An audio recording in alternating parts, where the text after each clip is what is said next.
अस्सलाम वालेकुम, कैसे हैं आप सब। Welcome back to my channel. Pakistan versus New Zealand के माबैन सेकंड T20 मैच भी हो चुका है। वही पुरानी स्टोरी, पाकिस्तान हार चुका है इसको। इस बार कुछ कम रन से हारे हैं, 21 रन से हारा है, बट स्टिल है कि पाकिस्तान हार चुका है। सीरीज़ 2-0 से न्यूजीलैंड ने बढ़तरी उसमें हासिल की हुई है। अब अगर पाकिस्तान को सीरीज़ जीतनी है तो तीनों लगातार मैचेस जीतने पड़ेंगे, जो कि हमारी औकात से बिल्कुल बाहर की चीज़ है। खैर, मैच की समरी पर अगर नज़र डालें तो वही बात है कि भाई हमने पहले टॉस जीत के बॉलिंग का फैसला किया और फिर अच्छी खासी बुरी बॉलिंग हमने की। फर्स्ट हमें जो ब्रेक थ्रू मिला वो भी आई थिंक कुछ 50 रन के बाद मिला, वो भी उसामा मीर ने दिया। हमारे जो भी एस पेसर हैं, हमारे कैप्टन मोहतरम, वो कुछ भी नहीं कर सक रहे हैं। पता नहीं क्या है, या तो वो आउट ऑफ फॉर्म है या आउट ऑफ रिदम है या इंजर्ड हैं, मतलब फुली फिट नहीं है। हारिस रऊफ के साथ भी यही मसला है भाई। अगर वो नए बॉल का बॉलर नहीं है तो ये आपके जो 636 लोग यहाँ पे मौजूद थे, अब वहाँ पे भी गए हुए हैं, तो ये वहाँ पे क्या खाली वलीमा खाने गए हैं? क्या मसला क्या है इनके साथ? 636 लोग जब यहाँ से गए हुए हैं थिंक टैंक के नाम पे, तो उनको नहीं मालूम है कि हारिस रऊफ जब नए बॉल का बॉलर नहीं है तो आप कोई दूसरे नए बॉल का बॉलर लेके जाए। अब्बास आफरीदी को आप लेके गए हैं तो फिर अब्बास आफरीदी के साथ ही आपको कंटिन्यू करना चाहिए ना नए बॉल के साथ।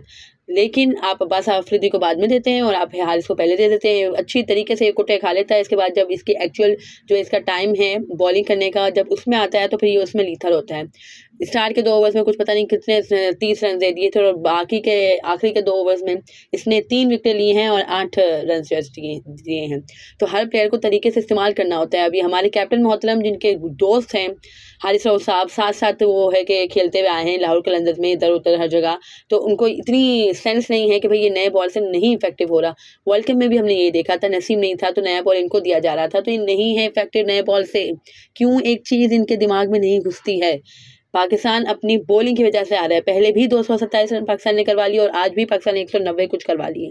194 ऑलमोस्ट 200 होने वाले थे। ये तो हारिस रऊफ का ही आप शुक्र अदा करें कि उसने एक ओवर में 3 विकेट ले ली, वरना आपका तो पूरा माइंड था कि आप है कि 200 करवाने ही थे आपको और मजीद बड़े मार्जिन से आपको हारना था। बॉलिंग में ही लिटरली आप मैच हारे हो।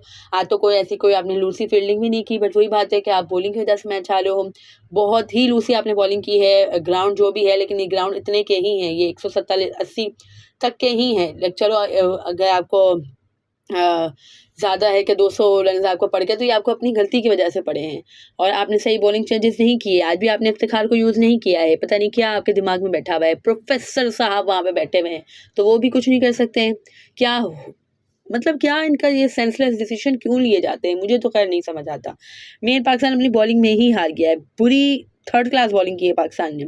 उसामा मीर आके आपको है कि ब्रेक थ्रू दिलवा के देते हैं। आपके एज पेसर कर क्या रहे हैं वहाँ पे? हनीमून मनाने गए या? सही बात है, हनीमून मनाने ही गए। और खैर इसके बाद फिर हमारे हारिस रऊफ साहब की लेट विकेट्स आई, तो वही है कि मुझे गुस्सा आ रहा था कि भाई अभी विकेट की कोई ज़रूरत नहीं है। आप टेल एंडर को आके आउट करो और बड़े तुर्रम खान बन जाओ। भाई जो एक्चुअल आपके अच्छे उनके बैटर्स हैं, आपको उसको आउट करना चाहिए ना। फिर वही है कि मेरे जहन में आया कि भाई हारिस रऊफ, मतलब हर किसी की जो स्पेशलिटी होती है या हर किसी की जो है कि स्ट्रॉन्ग पॉइंट होता है, आपको इस हिसाब से यूज़ करना चाहिए ना। तो हारिस रऊफ का स्ट्रॉन्ग पॉइंट ये नहीं है। हारिस रऊफ का स्ट्रॉन्ग पॉइंट ये है कि वो पुराने बॉल से अच्छा बॉल करता है, तो उसको सही से यूटिलाइज़ नहीं किया जा रहा। वो और वही बात है कि यूटिलाइज़ करने का में मैनेजमेंट का काम है, कैप्टन का काम है, बट क्या ही कह सकते हैं भाई। हमारे नए कैप्टन है, हमारी नई मैनेजमेंट है, तो जस्ट सपोर्ट करना है। फिर है कि आज़म खान, पता नहीं क्यों एक तो ये आज़म खान को लेके गए हैं, देख के मुझे तो तप चढ़ती है, इतनी तप चढ़ती है कि क्या इसका काम क्या है वहाँ पे। आज़म खान से ना कीपिंग हो रही है ना इससे बैटिंग हो रही है। पता नहीं क्या हार्ड हिटर के नाम पे लेके गए हो, फजूल में एक टीम पे बोझ बना के लेके गए हो। तरीके का आपका आप लेके चल रहे थे, आपको एक्सपेरिमेंट करने शानदार, तो आप है कि मोहम्मद हारिस के साथ जा सकते थे। उसके पास एक्सपीरियंस भी है, एक्सपीरियंस तो इन मोहतरम के पास भी बहुत है। इससे पहले भी अच्छी खासी खेल चुके हैं पाकिस्तान के लिए, बट एक सिंगल मुझे बता दें इनकी अच्छी इनिंग इंटरनेशनल लेवल पे, मुझे तो नहीं याद पड़ती कोई इंटरनेशनल लेवल पे अच्छे खासे। अब तो चांसेस इनको मिल चुके हैं। अफगानिस्तान के अगेंस्ट भी तीनों T20 मैच इन्होंने खेले थे, लेकिन उसमें एक मैच में भी कुछ भी इन्होंने नहीं किया था। तो किस बेस पे उनको वापस किस बेस पे लाया गया है, मुझे ये बात समझ नहीं आती। नेशनल T20 में भी जस्ट एक इनिंग इनकी आई है, किस बेस पे उनको मिला है? इसके जगह पे तो साहिबजादा फरहान वो टॉप स्कोरर, अहमद शहजाद भले जो भी उन्होंने PR चलाया जो भी किया, लेकिन फिर भी टॉप स्कोरर थे। अगर आप उनको भी है कि मिडल में अगर कर देते, भले ओपनर है लेकिन उनको भी मिडल में कर देते तो शायद उनसे तो बेहतर ही कर लेते आज़म खान के से। लेकिन आज़म खान के साथ आपको क्या, आपकी क्या इतनी मोहब्बत है, क्या आपकी ऐसी खसूसियत हो गई है कि आपको इसी को साथ लेके चलना है। आपका बैकअप विकेट कीपर आपने मोहम्मद हारिस तैयार करके रखा हुआ था पिछली मैनेजमेंट, पिछले कप्तान ने, तो उसके साथ आपको पता नहीं क्या मसला था, क्या आपको मसाइल हो जाते हैं। आजम खान ही जैसा आपको नजर आ रहा था, हसीबुल्लाह खान को आप लेके गए हो, आप उसको भी चांस नहीं दे सकते थे ना। वो भी एक अच्छा उभरता हुआ टैलेंट है, लेकिन आपको उसको भी नहीं देना है। अगर आपने सोच लिया है कि भाई 5 मैचेस आपको आजम को देने हैं, तो वो कोई पत्थर पे लकीर नहीं है, आप उसको चेंज भी कर सकते हो। अगर तो अगले मैच में मुझे ये आजम खान नजर आया ना, तो फिर बस मेरा पारा बहुत ही ज्यादा हाई हो जाएगा। ये तरीका नहीं है। तरीके से एक चीज जो आपका एक चल रहा था कॉम्बिनेशन, आपको उसके साथ ही जाना चाहिए था ना। एक्सपेरिमेंट के नाम पे आप पूरी टीम का कबाड़ा करके रोक दोगे ना। आप शादाब को लेके गए हो ना, आप नवाज को खिला रहे हो। जो आपकी एक्चुअल T20 की टीम थी ना, वो कमाल टीम थी, आपने उसका पूरा बेड़ा गर्क करके रख दिया। उसामा मीर को किस परफॉर्मेंस बेस पे आप लेके आए हो? कल शादाब ट्वीट करता है, बोलता है कि ना लीग की परफॉर्मेंस पे, यहीं पे आपके मुंह पे जूता पड़ा कि आपने कहा कि हम डोमेस्टिक के परफॉर्मर को लेके गए। चलो मानती हूँ कि डोमेस्टिक में भी कोई आपके पास अच्छा स्पिनर नहीं है, तो फिर आपको शादाब के साथ जाने में मसला क्या था? फील्डिंग भी आपको करके दे देता, आपको नीचे से आके रन भी करके दे देता है, तो फिर आपको मसला क्या था शादाब के साथ जाने में? शादाब एंड मोहम्मद हारिस ही थे जो पिछली बार बाबर रिजवान खेल हमेशा में करके देते हैं, लेकिन पिछली बार जब वर्ल्ड कप में Babar Rizwan was not in good form, तो आपको समझो पूरे वर्ल्ड कप में मोहम्मद हारिस और आपको फ़खर ने करके दिया कुछ मैचेस में, और है कि ये शादाब नहीं करके दिया था ना। दोनों को ही आप लेके नहीं गए, आपने रेस्ट के नाम पे। पता नहीं कि आपको शादाब को रेस्ट देने की तुक्की क्या बनती थी। आपको पता है कि उसामा मीर नहीं अच्छी फॉर्म में है, तो फिर आप उसको लेके चले गए हो। नवाज के साथ आप जा सकते थे, उसके साथ भी आपको बैटिंग का एज मिलता था, लेकिन उसको भी आप नहीं लेके गए हो। क्या पता नहीं क्या ये प्रोफेसर साहब अपनी प्रोफेसरी लेके अगर एक कमरे में बैठ जाए ना, अब तो मेरे ख्याल से तो ही सही होगा। इस तरह से तो पाकिस्तान नहीं जीतने लगा। अब ये सीरीज भी हाथ में गई है। वही न्यूजीलैंड है जिसको हम इजीली हमेशा ला देते थे, specially in T20 format. But पता नहीं इसी न्यूजीलैंड के अगेंस्ट इस तरह से हम शानदार खेल रहे हैं कि कुछ हमसे हो ही नहीं रहा है। मिडल ऑर्डर तो क्या कर रहा है उसको कुछ नहीं पता चल रहा है। मिडल ऑर्डर से कोई रन ही नहीं हो रहे, जस्ट एक अकेला बाबर ही खड़ा हुआ है। पिछली बार भी बाबर खड़ा था, अभी भी बाबर खड़ा था, तो भी सारा बबाल उसी पे आना है। कौन से फिनिश नहीं किया? कौन सी दुनिया में ऐसा होता है कि भाई आपका ओपनर या आपका वन डाउन का बैट्समैन फिनिश करके आए मैच? अब ये विराट कोहली की मिसाल मेरे सामने नहीं दे के बैठ जाना।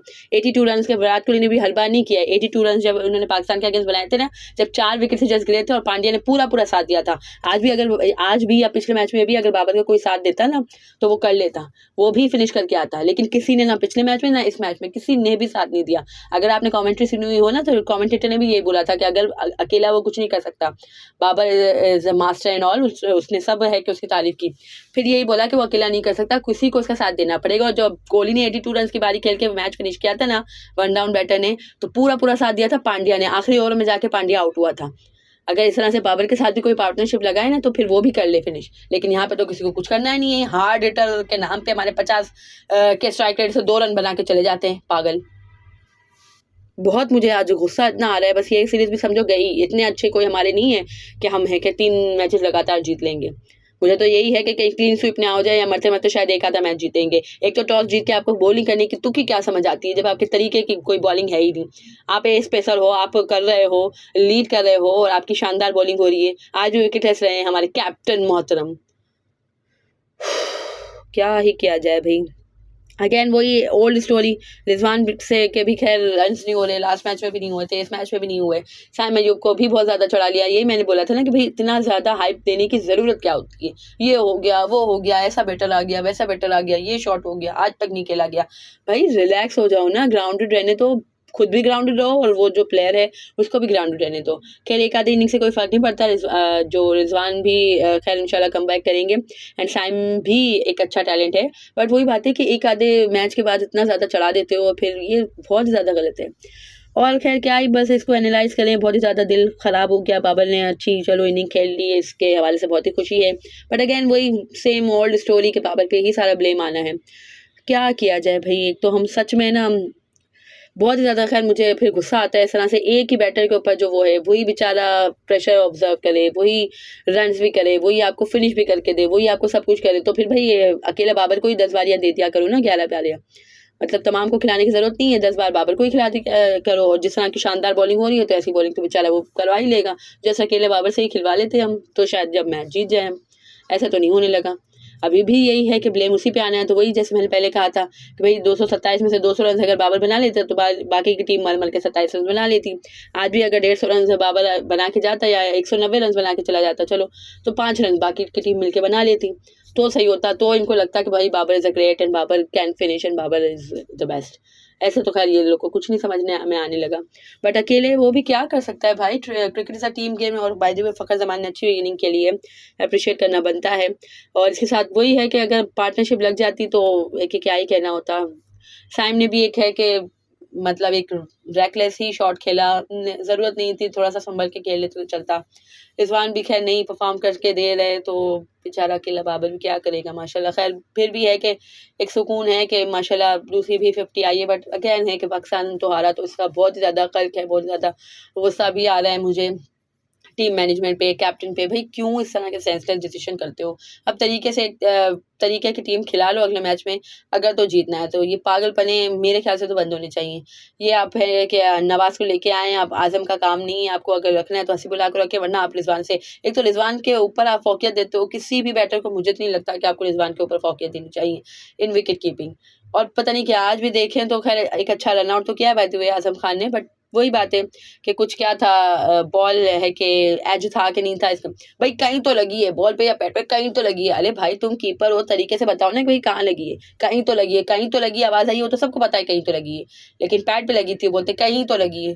क्या बोला जाए भाई ये इस तरह के। खैर रिजवान भी इस तरह से कन्फ्यूज तो बहुत ही करते हैं एज ए विकेट कीपर, वरना है कि विकेट कीपर सारी दुनिया में ऐसे होते हैं कि उनको मतलब अगर रिव्यू लेना होता है या है कि मतलब एज वगैरह का पूछना होता है तो कीपर तरीके से सही बात बताते हैं। लेकिन हमारे तो रिजवान भी हमेशा कंफ्यूज ही करते हैं, एंड इन मोहतरम ने भी ये किया। बाय द वे एक अच्छा रन आउट किया है, इसके बारे में अप्रिशिएट करना चाहिए। और बट लेकिन ये भाई इसको इंटरनेशनल लेवल का ये टैलेंट नहीं है, कोई इसके रन्स नहीं है, डोमेस्टिक में रन्स नहीं है, तो फिर क्या ज़रूरत पड़ती है। आप बोलते हो हम डोमेस्टिक परफॉर्मर से, तो आप साहिबजादा को खिला लेते तो वो कुछ कर लेता शायद। एनीवेज खैर that was it from this video. अगर आपको मेरी ये वीडियो पसंद आई हो तो इसे लाइक कीजिएगा, share it with your friends and family, and do subscribe to my channel for more such content. अल्लाह हाफिज़।